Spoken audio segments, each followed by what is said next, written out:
ጤና ይስጥልን እንደምንላችኋል ውድ ተመልካቾቻችን ከአባይ ቴሌቪዥን የሚተላለፍላችሁ የዕለተ ማክሰኞ መጋቢት 22 ቀን 2018 የዜና ላፍታ የመረጃ ሰዓታችን ተጀምሯል። የኦሮሚያ ክልላዊ መንግስት በክልሉ ሰላምና ጸጥታ እንዲሰፍን ለማድረግ ለየትኛውም ነገር ዝግጁ ነው ሲሉ አቶ ሽመልስ አብዲሳ መናገራቸውን በአዲስ አበባ በኮተቤ 02 አካባቢ 19 ሰዎች ያሳፈረ መኪና ከባድ አደጋ ስለመግጠሙ እንዲሁም የገንዘብ ሚኒስቴር በልማት አጋሮች በሚደገፉ ፕሮጀክቶች ለሚቀጠሩ ሰራተኞች አዲስ የደሞዝ ክፍያ ተግባበር መመሪያ ስራ ላይ መዋላቸውን ጨምሮ ሌሎች መረጃዎችን ይዘናል። ከዜናዎቹ ጋር ራቢያ ከድር አብራችሁ ቆይታ አደርጋለሁ። አብራችሁን ቆዩ። የኦሮሚያ ክልላዊ መንግስት በክልሉ ሰላምና ጸጥታ እንዲሰፍን ለማድረግ ለየትኛውም ነገር ዝግጁ ነው ሲሉ አቶ ሽመልስ አብዲሳ ተናገሩ። በኦሮሚያ ክልል ከሚገኙ ከተለያዩ አካባቢዎች የተውጣጡ ወጣቶችን ያሳተፈ የሰላም ኮንፈረንስ ላለፉት ቀናት በቢሾፍቱ ከተማ ተካሂዷል። የመድረኩ አዘጋጆች በኦሮሚያ ክልል የተለያዩ የፖለቲካ አመለካከት ያላቸው ነገር ግን በክልሉ ንጹሃን ማህበረሰብን ለከፍተኛ ችግር የዳረገው የግጭት ዳፋ ያሳሰባቸው መሆኑም ተገልጿል። በወንድማማቾች መካከል መገዳደል ይቁም፣ ዘላቂ ሰላም ይስፈን በሚል መፈክር የተዘጋጀው የዚህ ጉባኤ ትልቁ ዓላማ በኦሮሚያ ክልል ያለው ግድያ ቆሞ መረጋጋት እንዲፈጠር ጥሪ ማቅረብ እንደሆነም ታውቋል። በመርሃ ግብሩ የማጠቃለያ ስነ ስርዓት ላይ ተገኝተው ንግግር ያደረጉት የኦሮሚያ ክልል ርዕሰ መስተዳድር አቶ ሽመልስ አብዲሳ በኦሮሞ ወጣቶች የተጀመረው ይህ እንቅስቃሴ በታሪክ የሚዘከር ነውም ብለውታል። የኦሮሚያ ትግል አሁን ላይ የመገዳደል ምዕራፍን ዘግቶ ወደ ቀጣይ እርምጃ መሸጋገር ይኖርበታል ያሉት አቶ ሽመልስ አብዲሳ ትግላችን አሁን የደረሰበት ደረጃ እጅግ ወሳኝ ነው ሲሉ መግለጻቸውን ከክልሉ ፕሬዝዳንት ጽህፈት ቤት ያገኘነው መረጃ ያመለክታል።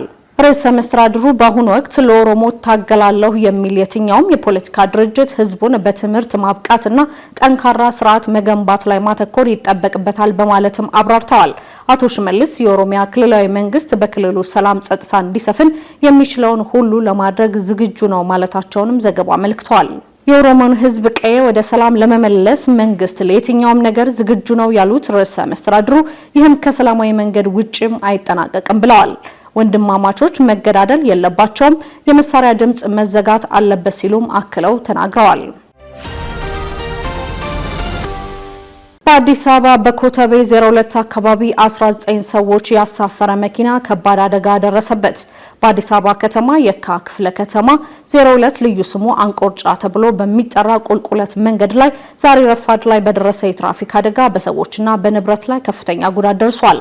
አደጋው የተከሰተው ከንጋቱ 11 ሰዓት ተኩል አካባቢ ሲሆን ከየረር ወደ ኮተቤ 02 በሚወስደው መስመር ላይ ሲጓዝ የነበረ የህዝብ ማመላለሻ ታክሲ የመንገድ አካፋዩን ጥሶ በመውጣት የመገልበጥ አደጋ አስተናግዷል።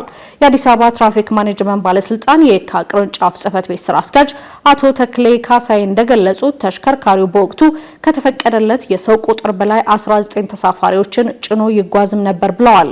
አቶ ተክሌ አያይዘውም የአደጋው ትክክለኛ መንስኤ በትራፊክ ፖሊስ እየተጣራ መሆኑን ገልጸው አሽከርካሪዎች ከተፈቀደላቸው የሰዎች ቁጥር በላይ ባለመጫንና ጥንቃቄ በማድረግ መሰል አደጋዎች ቀድመው እንዳይከሰቱ ጥንቃቄ ሊያደርጉ ይገባልን ብለዋል። በተለይም እንደ አንቆርጫ ባሉ ቁልቁለታማ መንገዶች ላይ ከመጠን በላይ መጫን ለአደጋ መባባስ ትልቅ አስተዋጽኦ እንዳለውም ስራ አስኪያጁ አስገንዝበዋል። በአካባቢው የሚኖሩ የአይን እማኞች የሞት አደጋ እንደደረሰ ቢገልጹም የዜና እስከተጠናቀረበት ሰዓት ድረስ ግን ፖሊስ ማረጋገጫ አልሰጠም። የገንዘብ ሚኒስቴር በልማት አጋሮች በሚደገፉ ፕሮጀክቶች ለሚቀጠሩ ሰራተኞች አዲስ የደሞዝ ክፍያ አተገባበር መመሪያ ስራ ላይ መዋሉን አስታወቀ። የገንዘብ ሚኒስቴር በልማት አጋሮች ድጋፍ በሚተገበሩ ፕሮግራሞችና ፕሮጀክቶች ውስጥ የሚቀጠሩ ጊዜያዊ ሰራተኞች የደሞዝ ክፍያ ስርዓትን ለመደንገግ የወጣ አዲስ መመሪያ ቁጥር 1125/2018 በይፋ ስራ ላይ መዋሉን አስታውቋል። ይህ መመሪያ በተለያዩ የልማት ፕሮጀክቶች ውስጥ በተመሳሳይ የስራ መደብ ለተሰማሩ ባለሙያዎች ይከፈል የነበረውን ያልተመጣጠነ የደሞዝ ልዩነትን በማስቀረት ፍትሐዊና ወጥ የሆነ አሰራር ለመዘርጋት ያለመ መሆኑን ተገልጿል። እንደ ሚኒስትሩ መረጃ ከሆነ ቀደም ሲል ይሰራበት የነበረው መመሪያ ቁጥር 1046/2017 አሁን ያለው የገበያ ሁኔታን ያላገናዘበና የአፈጻጸም ክፍተቶች የነበሩበት በመሆኑ ይህ አሰራር መመሪያ እንዲወጣም ተደርጓል ተብሏል። አዲሱ መመሪያ በፌዴራልና በክልል የመንግስት መስሪያ ቤቶች ለሚተገበሩ የልማት ፕሮጀክቶች ሁሉ ተፈጻሚ የሚሆን ሲሆን የውጭ ሀብት ለታለመለት ዓላማና ለተገቢው የሰው ኃይል ክፍያ መዋሉን በቅርበት ለመቆጣጠርም ያስችላል ተብሏል። መመሪያው የፕሮጀክት ሰራተኞች፣ ልዩ አማካሪዎች፣ የዘርፉ ተኮር ቴክኒክ ባለሙያዎች፣ የፕሮጀክት ሰራተኞችና ድጋፍ ሰጪ ሰራተኞች በማለት በአራት ዋና ዋና ሙያ ምድቦችም ከፍሏቸዋል።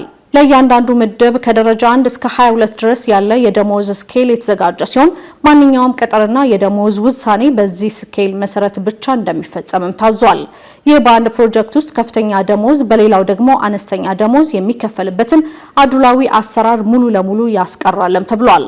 በተጨማሪ መመሪያው ለሰራተኞች የሚደረጉ የደሞዝ እርከን ጭማሪዎች ከስራ አፈጻጸም ውጤት ጋር በጥብቅ አያይዟል። በዚህ መሰረት አንድ የፕሮጀክት ሰራተኛ አመታዊ የእርከን ጭማሪ ለማግኘት የግዴታ የስራ አፈጻጸም ተመዝኖ 70% ከዚያ በላይ ውጤት ማምጣት እንደሚኖርበትም ተደንግጓል። የሶማሊያ ፌዴራል መንግስት ኃይሎች ባይዶዋን መቆጣጠራቸውን ተከትሎ የደቡብ ምዕራብ ግዛት ፕሬዝዳንት ስልጣናቸውን መልቀቃቸው ተሰማ።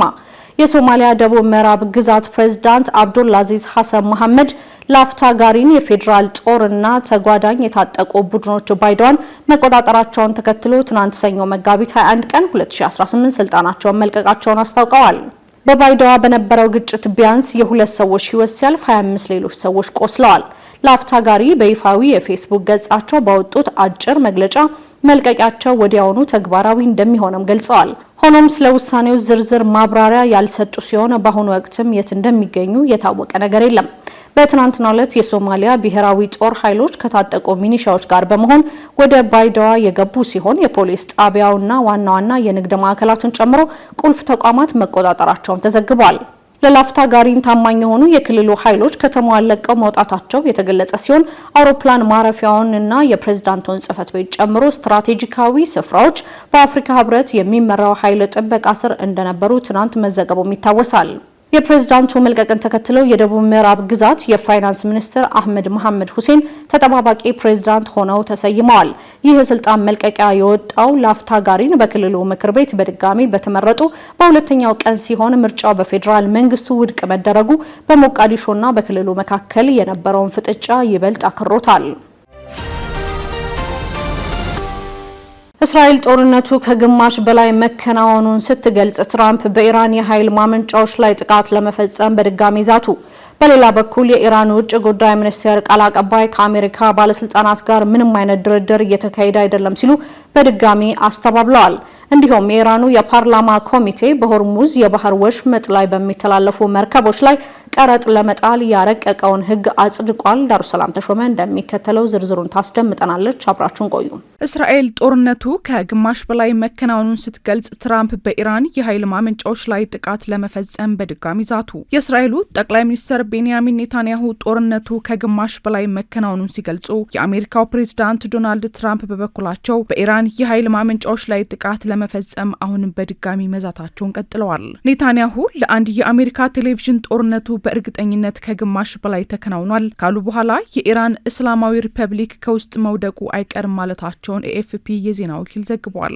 አሜሪካና እስራኤል በኢራን ላይ የተቀናጀ ጦርነት ከከፈቱባት ከየካቲት 21 ቀን 2018 ዓ.ም ጀምሮ እስካሁን በጦርነቱ በርካታ ሰዎች የተገደሉ ሲሆን ጦርነቱ በቀጠናው ያሉ ሀገራትንም ማካለሉ ሲገለጽ ቆይቷል። ከአንድ ወር በላይ ባስቆጠረው በዚህ ጦርነት የእስራኤሉ ጠቅላይ ሚኒስትር ቤንያሚን ኔታንያሁ ኒውስ ማክስ ለተባለ የአሜሪካ ቴሌቪዥን ከኢራን ጋር እያደረጉት ያለው ጦርነት የሚያበቃበትን ጊዜ በሚመለከት የጊዜ ሰሌዳ ማስቀመጥ እንደማይችሉ ገልጸው ነገር ግን ጦርነቱ በእርግጠኝነት ከግማሽ በላይ ተከናውኗል ብለዋል። ይህ በእንዲህ እንዳለ የአሜሪካው ፕሬዝዳንት ዶናልድ ትራምፕ የሆርሙዝ ወሽመጥ በሰፊው ለእንቅስቃሴ ዝግ ሆኖም ቢሆን ጦርነቱን ለማቆም ፈቃደኛ መሆናቸውን ለረዳቶቻቸው መናገራቸውን ዌል ስትሪት ጆርናል ዘግቧል። ትራምፕ የኢራንን ባህር ኃይልና የሚሳኤል ክምችት በከፍተኛ ሁኔታ ካወደሙ በኋላ እየተካሄደ ያለው ጦርነት በማቆም ወሽመጡን እንድትከፍት ዲፕሎማሲያዊ ጫና ማድረግ እያሰቡ መሆኑ ተገልጿል። ይሁን እንጂ ፕሬዝዳንት ትራምፕ ይህንን ካሉ ከሰዓታት በኋላ በኢራን የኃይል ማመንጫዎች ላይ ጥቃት ለመፈጸም አሁንም